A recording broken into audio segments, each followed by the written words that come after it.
ሰላም ጤና ይስጥልን። የተከበራችሁና የተወደዳችሁ የሰው ቤተሰቦች ዶክተር አማረ እባላለሁ። ብዙውን ጊዜ አንድን ነገር አስፈላጊነቱን ወይንም ወሳኝነቱን ለመግለጽ እሱማ የጀርባ አጥንት ነው ይባላል።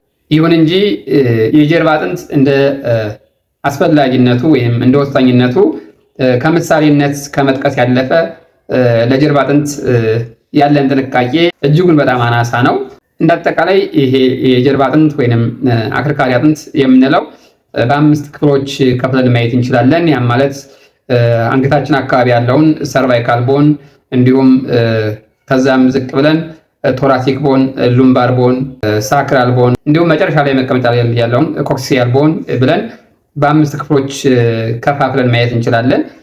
ይሄም እንዳጠቃላይ ወደ 33 አካባቢ የሚሆኑ የአጥንት ክፍሎችን አንድ ላይ አዋቅሮ የያዘ ነው። እንዲሁም በውስጡ ህብረ ሰረሰር የሚባለውን የአንጎል ክፍል የያዘ ሲሆን በአጠቃላይ 33ቱ በተዋቀሩት አጥንቶች ውስጥ ወደ 31 አካባቢ የሚሆኑ የነርቭ ጥንዶች ወደ ግራና ወደ ቀኝ በአጥንቶቹ መካከል እየሾለኩ ወደ ተለያየ አካል ክፍል ይሰራጫሉ ማለት ነው። እንዲሁም ከዚህም በተጨማሪ ይሄ አከርካሪ አጥንት አንዱን አጥንት ከአንዱ አጥንት የምንለይበት በመካከሉ ዲስክ አለ ማለት ነው። አጥንቱ ከአጥንቱ እንዳይጋጭ የሚያደርግ በመካከሉ ዲስክ ይኖራል። ከዛም አንዱን አጥንት ከአንዱ አጥንት የሚያገናኝ ደግሞ ጅማቶች አሉ፣ ጡንቻዎች አሉ። እንዲሁም ጡንቻዎችን ደግሞ ሸፍኖ የያዘው ፋሻ የሚባለው አለ። ስለዚህ በተለያዩ አካላቶች አንድ ላይ ተዋቅረው የሚሰሩት ነው ይሄ የጀርባ አጥንት የምንለው ማለት ነው። ከነዚህ የአካል ክፍሎች መካከል አንደኛው ከተጎዳ የጀርባ ህመም ወይንም የወገብ ህመም እንለዋለን ማለት ነው። ነገር ግን በተለምዶ የጀርባ ህመም ሲሰማን የዲስክ መንሸራተት ብቻ ጋር ማያያዝ ይታያል። ስለዚህ ይሄ የወገብ ህመም ከዲስክ መንሸራተት ጋር ብቻ የተያያዘ ሳይሆን በነርቭ መጎዳት ሊሆን ይችላል፣ በጡንቻው መሳሳብ ወይም የጡንቻ መወጠር ሊሆን ይችላል፣ ወይንም ደግሞ የአጥንት ስብራትም ሊሆን ይችላል፣ የጅማቱ መወጠር ሊሆን ይችላል ማለት ነው። ስለዚህ በተለያዩ ምክንያቶች ይሄ የወገብ ህመም ሊመጣ ይችላል ማለት ነው። ታዲያ በዚህ ቪዲዮ ላይ ለወገብ ህመም ዋና መንስኤዎቹና ምክንያቶቹ እንዲሁም ህክምናው ምን ይመስላል የሚለውን አጠር አድርጌ ወደ እናንተ አደርሳለሁ። ሰብስክራይብ ምንድን ነው የማታደርጉት? ለምንድን ነው የማታደርጉት? አሁን አድርጉ። ቀጥታ ወደ ቪዲዮ እንሄዳለን። ተከታተሉ። እንግዲህ አብዛኞቻችን በቀን ውስጥ ለረጅም ሰዓታት አንገታችን አቀርቅረን ስልካችን በመነካካት እናሳልፋለን። ታዲያ ይህ ልምድ ከአንገታችን እስከ መቀመጫችን ድረስ ያለውን የአከርካሪ አጥንት እንዲሁም አብረው ተዋቅሮ ያሉትን የአካል ክፍሎች ማለትም ጡንቻ ሊሆን ይችላል፣ ወይንም ጅማት ሊሆን ይችላል፣ ዲስክ እንዲሁም የነርቭ ክፍሎችን ጤንነት በእጅጉ ቀስ በቀስ እየጎዳው ይሄዳል። ከጊዜም በኋላ የወገብ ህመም እንዲከሰት ትልቁ ሚና እንደሚጫወት ጥናቶች ያመላክታሉ። ምክንያቱም ይሄ የጀርባ አጥንት የራሱ የሆነ ቅርጽ አለው። ኤስ ሼፕ አይነት ቅርጽ ነው ያለው፣ ወይንም የተለያዩ ከርቦች አሉት። ወደ 3 የሚሆኑ ከርቦች አሉት።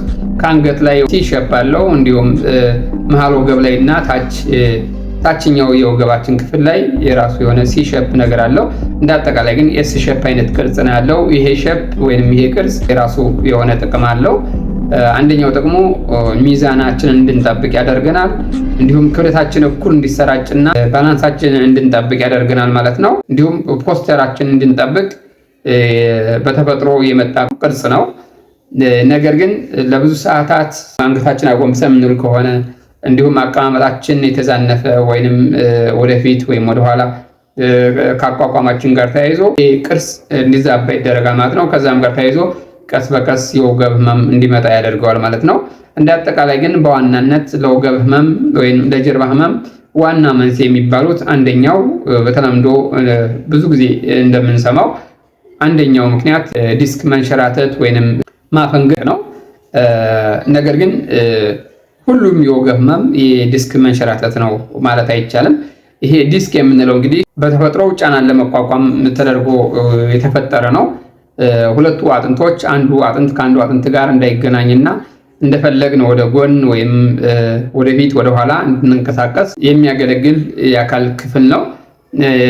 ይሄ የአካል ክፍል ግን የራሱ ተፈጥሮ የሰጠችውን ቅርጽ በቀየረ ቁጥር ወይም ባፈነገጠ ቁጥር የራሱ ህመም ያመጣል ማለት ነው።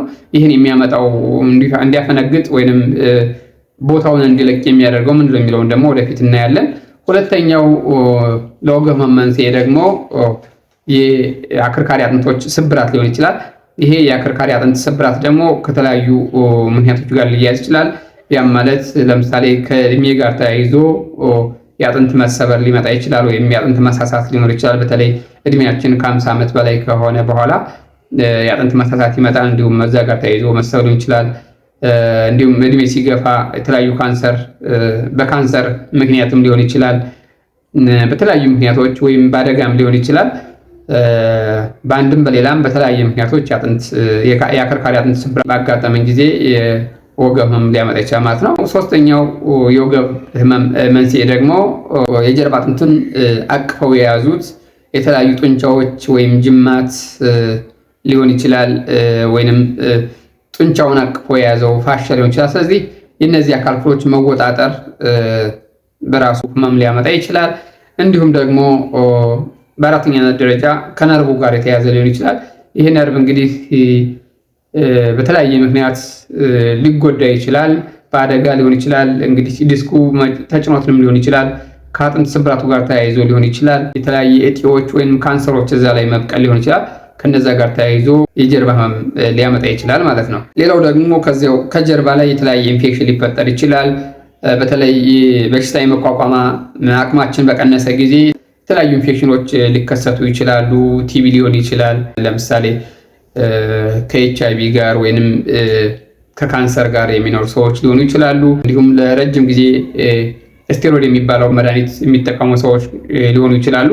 ከነዚህ ጋር ተያይዞ ወይንም ከዛም በፊት ምት ወይም ትሮማ ወገባችን ላይ ከነበረ የተለያዩ የኦፕሬሽን ወይም ፕሮሲጀሮች ከነበሩ ከነዛ ጋር ተያይዞ ከወገብ ላይ ኢንፌክሽን ከተፈጠረ የወገብ ህመም ሊያመጣ ይችላል ማለት ነው። ነገር ግን እንደ አጠቃላይ ለዲስክ መንሸራተትም ሊሆን ይችላል፣ ለአጥንት ስብራት፣ ለነርቭም፣ ለጡንቻም፣ ለጅማትም ወይም ለፋሻም መወጣጠርና ጉዳት መድረስ ዋና መንስኤዎቹ ምንድናቸው የሚሉትን የዕለት ከዕለት የአኗኗር ዘይቤዎቻችን ጋር ተያይዘው የሚመጡ ችግሮችን እንዲሁም እኛ ማሻሻልና መፍታት የምንችላቸውን ችግሮች ወይንም ምክንያቶች የሚከተሉት ናቸው። ያ ማለት አንደኛው የአቀማመጣችን ችግር ነው፣ ወይንም አቀማመጥ ጋር ተያይዞ የሚመጣ ችግር ነው። ብዙውን ጊዜ ለረጅም ጊዜ ከአንድ ቦታ ላይ የምንቀመጥ ከሆነ ያ ማለት ከአንድ ሰዓት ከሁለት ሰዓት በላይ ከአንድ ቦታ ላይ ለረጅም ሰዓት የምንቀመጥ ከሆነ ያንን ፖስቸራችን ወይንም በተፈጥሮ ያለውን ፖስቸር እንድናጣ ያደርገናል ማለት ነው። በተለይ ተቀምጠን ቢሮ ላይ የምንውል ሰዎች ሊሆን ይችላል፣ ወይም ኮምፒውተር ላይ የምንውል ሰዎች ለብዙ ሰዓታት ተመሳሳይ ቦታ ላይ ተቀምጠን ጊዜ የምናሳልፍ ከሆነ ይሄ ያየናቸው የአካል ክፍሎች መወጣጠር ወይንም መጎዳት፣ መሳሳብ ቀስ በቀስ ከረጅም ጊዜ በኋላ ለወገብ ህመም ያጋልጣል ማለት ነው። ስለዚህ መቀመጥ ያለብን አንደኛ ቀጥ ብለን መቀመጥ ይኖርብናል። ያም ማለት ተጠማዘን መቀመጥ የለብንም፣ ወይንም ዝርፍጥ ብለን መቀመጥ የለብንም። እንዲህ ቀጥ ብለን ከወገባችን ድጋፍ ያለው ወንበር መሆን ይኖርበታል። እንዲሁም እግራችን እስከ ጉልበታችን 90 ዲግሪ መስራት ይኖርበታል። እንዲሁም ከታፋችን እስከ ትከሻችን ያለው ደግሞ 90 ዲግሪ መስራት ይኖርበታል ማለት ነው። እንደዚህ በጣም አቀርቅረን ወይም አጎንብሰን የምንውል ከሆነ ብዙም ጊዜ ከዚህ ጀርባችን ላይ ያሉት አጥንቶቻችን ወይም ይሄ ሰርቫይካል ስፓይኑ ላይ ፖስቸሩን እንዲያጣ ወይም እንዲዛባ ወይም ቅርጹን እንዲዛባ ያደርገዋል ማለት ነው። ስለዚህ ወገባችን ሙሉ በሙሉ ግዳፍ ማግኘት አለበት። ከጉልበትና ከታፋችን ላይ 90 ዲግሪ መስራት ይኖርበታል። እንደዚህ ማጎንበስ የለብንም ማለት ነው። እንዲሁም ከመጠን በላይ መጉበጥም የለብንም ማለት ነው። ከአንገታችን ቀና ብለን የጆሮአችን በትከሻችን ስትሬት መሆን ይኖርበታል። እንደዚህ ማጎንበስ የለብንም ማለት ነው። በተለይ ብዙ ጊዜ ስልክ ላይ አቀርቅረን አንገታችን አቀርቅረን የምንውል ሰዎች ከጊዜ በኋላ ለወገብ ህመም እንደምንጋለጥ ምንም ጥርጥር የለውም። ስለዚህ ይህንን ማስተካከል ይኖርብናል ማለት ነው። ለብዙ ሰዓትም ከአንድ ቦታ ላይ መቀመጥ የለብንም። ቢያንስ በመካከል ከአንድ ሰዓት ከሁለት ሰዓት በኋላ ትንሽ ተነስተን ዘና ብለን ተንቀሳቅሰን መመለስ ይኖርብናል። ከአንድ ቦታ ላይ ለብዙ ሰዓት መቀመጥ የለብንም። ስንቀመጥም እግርን ማጠላለፍ የለብንም። ለብዙ ሰዓት የምንቀመጥ ሰዎች በኪሳችን ዋሌት ላይ መቀመጥ የለብንም። ይሄ የጀርባ አጥንታችን ቀስ በቀስ እንዲያዛባው ነው የሚያደርገው ማለት ነው። በተቻለ መጠን ይህን ማስተካከል ይኖርብናል። ሁለተኛ ደግሞ ለነዛ የአካል ክፍሎች መዛባት የሚያጋልጠን አቋቋም ነው። ስለዚህ አንድ ቦታ ላይ ለረጅም ጊዜ የምንቆም ከሆነ ቀጥ ብለን ለብዙ ሰዓት ቆመን የምንሰራ ሰዎች ካለን እግራችን ከፈት አድርገን ብንቆም ይመረጣል ማለት ነው። እንዲሁም በመሃል ደግሞ መንቀሳቀስ ቢኖር እጅጉን ይመከራል ማለት ነው። ሶስተኛው ደግሞ ለወገብ ህመም የሚያጋልጠን አተኛኘታችን ነው። ስለዚህ ስንተኛ የምንተኛበት ፖዚሽን ብዙ ጊዜ በጎን ቢሆን ይመረጣል። ለዛውም እያስተራራፍ ማለት ነው። በአንድ ጎን ለብዙ ሰዓት መተኛት የለብንም። በጎን በተኛን ጊዜ የታችኛውን እግራችን ዘርግተን የላይኛውን ደግሞ ጠፍ አድርገን ቢቻል በመካከል ትራስ አድርገን መተኛት ይኖርብናል። እንዲሁም ከላይ ትራስ ስንጠቀም ደግሞ በጣም ከፍም ወይም በጣም ዝቅ ያለ መሆን ይኖርበታል። በተቻለ መጠን ደግሞ ደረቅ ፍራሽ ላይ ብንተኛ ይመከራል ማለት ነው። እንዲሁም በዚህም ካልተቻለ በተጨማሪ እንደ አማራጭ በጀርባ መተኛት እንችላለን። በጀርባ ስንተኛ ደግሞ እግራችንን አጠፍ አድርገን ወደ ላይ ሰብሰብ አድርገን አጠፍ አድርገን ብንተኛ ይመከራል። በእግራችን ጥፋት መካከልም የሆነ ትራስ ነገር ብናደርግ ብናስደግፈው ይመከራል ማለት ነው። በሆድ መተኛት ግን ፈጽሞ የተከለከለ ነው። ይሄ ቀስ በቀስ ለወገብ ህመም ነው የሚዳረገን። ስለዚህ በተቻለ መጠን በሆዳችን ባንተኛ ይመከራል። ከዚህም ጋር ተያይዞ ከተኛን በኋላ ስንነሳ ባንዴው ላጥ ብለን ወደፊት መነሳት የለብንም። ስንነሳ ከወገባችን ቀና ብለን በጎናችን ብንነሳና እግራችን ወርታች ካወረን በኋላ በእጃችን ደገፍ ብለን ወደ ላይ ብንነሳ ይመከራል ማለት ነው። ስለዚህ ስንነሳ ዘለን ፊት ለፊት መነሳት የለብንም። አራተኛው ምክንያት ደግሞ ዕቃ አነሳስ ነው። ስለዚህ ዕቃ ስናነሳ ከጀርባችን መታጠፍ የለብንም።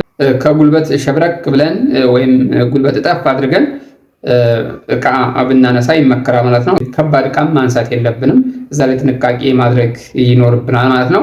እነዚህ አሁን የጠቀስኩላችሁ ዋናው መንስኤ ማለትም ለዲስክ መንሸራተት፣ ለአጥንት ስብራት እንደዚሁም ለነርቭ ህመም ወይም ለጡንቻ ለጅማት ወይም ለፋሻው መወጣጠር ዋነኛ ምክንያት ስለሆኑ ስለዚህ የዕለት ከዕለት የአኗኗር ዘይቤያችንን ስናስተካከል እነዚህ ዋና መንስኤዎቹ እንዳይከሰቱ ያደርጋል ማለት ነው። በዚህ መልኩ የጀርባ ህመምን መከላከል እንችላለን ማለት ነው። ስለዚህ ምንም እንኳ ሁሉም የጀርባ ህመም መታከምና መከላከል የምንችለው ቢሆንም በዋናነት ግን ይህንን ማከም የሚችለው ራሱ ታካሚው ነው። ያም ማለት ራሱ ጥንቃቄ በማድረግ መከላከል ይቻላል ማለት ነው። እንደ አጠቃላይ የወገብ ህመምን ከአኗኗር ዘይቤያችን ጋር ተያይዞ የመጣ ስለሆነ ለመከላከል እና ዋናው ህክምናው የአካል እንቅስቃሴ ማድረግ፣ የጀርባ ጡንቻዎችን የሚያጠናክሩ ስፖርት መስራት፣ ክብደት መቀነስ፣ ፊዚዮቴራፒ፣ አቀማመጥና አተኛኘትን አቋቋሙን ማስተካከል፣ ሰውነታችንን ማዳመጥ። እንዲሁም ብዙ ጊዜ የምንቀመጥ ሰዎች ሰውነታችንን ማዳመጥ ያ ማለት ብዙ ጊዜ ወገባችን ህመም ስሜት ሲሰማው በመካከል እንቅስቃሴ ማድረግ፣ መጠነኛ ህመም ከሆነ ማስታገሻ መውሰድ ይኖርብናል ማለት ነው። ነገር ግን እነዚህን አድርገን ከነዚህ የተለየ አሳሳቢ የምንላቸው 11 ምልክቶች ካሉ ግን ቀጥታ ወደ ሐኪም ቤት በመሄድ ወዲያውኑ ህክምና ማግኘት ይኖርብናል። ስለዚህ አሳሳቢ ወይም ሪድ ፍላግስ ኦፍ ባክ ፔን የምንላቸው ወይንም አሳሳቢ የወገብ ህመም የምንላቸው አንደኛው ሽንትና ሰገራን መቆጣጠር የማንችል ከሆነ ያ ማለት ይሄ ዲስክ መንሸራተት ጋር የነርቭ መጉላት ጋር የተያያዘ ከሆነ ወደ ህክምና መሄድ ይኖርብናል። ሁለተኛው አሳሳቢ የምንለው ደግሞ እግር መስነፍ ሊሆን ይችላል። አንዱ ወይም ሁለቱ እግር መስነፍ ካጋጠመን። ሶስተኛ ደግሞ መቀመጫ አካባቢ ወይም ብልት አካባቢ ወይንም የውስጠኛው ጭን አካባቢ መጠዝጠዝ ወይንም መውረር ወይም መደንዘዝ ነገር ካለ ይሄ አሳሳቢ ወይንም መጥፎ ምልክት ነው። አራተኛ ለረጅም ጊዜ ስቴሮይድ የምንጠቀም ሰዎች ካለን ከዚህም ጋር ተያይዞ የወገብ ህመሙ ከመጣ መጥፎ ምልክት ነው። አምስተኛ እድሜ እየገፋ ከሄደ ወይንም እድሜ ከ18 ዓመት በታች ወይንም ከ50 ዓመት በላይ ሆኖ የወገብ ህመም ካለ ይሄ መጥፎ ምልክት ነው። ቶሎ ወደ ህክምና መሄድ ይኖርብናል። ስድስተኛ ደግሞ ከወገብ ህመሙ ጋር ተያይዞ ሙቀት ካለ ይሄም የኢንፌክሽን ምልክት ሊሆን ይችላል ወይንም የተለያየ በሽታ መኖሩን እያመላከተን ስለሆነ ከወገብ ህመሙ ጋር ተያይዞ ሙቀት ካለ ቶሎ ወደ ህክምና መሄድ ይኖርብናል። 7ኛ እንግዳ የሆነ የክብደት መቀነስ ካለ ይህም ጥሩ ምልክት አይደለም። 8ኛ የካንሰር በሽታ ታካሚዎች ከሆንና የወገብ ህመም ካለ የካንሰሩ ወደ ወገብ መሰራጨት ሊሆን ይችላል፣ ወይም ወገብ ላይ ካንሰር መኖር ሊያመለክት ስለሚችል ቶሎ መሄድ ይኖርብናል። 9ኛ ደግሞ ወገቡ ሲነካ ህመም ካለው ወይም ቴንደር ከሆነ ይሄም መጥፎ ምልክት ነው። ስለዚህ ከአደጋ ጋር ተያይዞ የመጣ የወገብ ህመም ካለ ይሄም ጥሩ ምልክት አይደለም። 10ኛ ደግሞ ተጓዳኝ በሽታዎች ጋር ተያይዞ የመጣ የወገብ ህመም ካለ HIV፣ ቲቢ እንዲሁም የካንሰር በሽታ ካለ እንዲሁም ደግሞ በ11ኛ ደረጃ ደግሞ የወገብ ህመሙ በጣም እየተባባሰ የሚሄድ ከሆነና በተለይ ሌሊት ላይ ህመሙ የሚባባስ ከሆነ እነዚህ መጥፎ ምልክቶች ናቸው፣ ወይንም ጥሩ ምልክቶች ሳልሆኑ እነዚህ ወደ 11 የሚሆኑ ምልክቶች ካሉ ቶሎ ወደ ህክምና በመሄድ ህክምና ማግኘት ይኖርብናል ማለት ነው። ለዛሬው እዚህ ላይ ጨርሻለሁ። በቀጣይ በሌላ ቪዲዮ እስከሚመጣ ቪዲዮ ከተመቻችሁ ላይክ፣ ሼር፣ ሰብስክራይብ ማድረግ እንዳትረሱ። እናመሰግናለን። ባይ ባይ።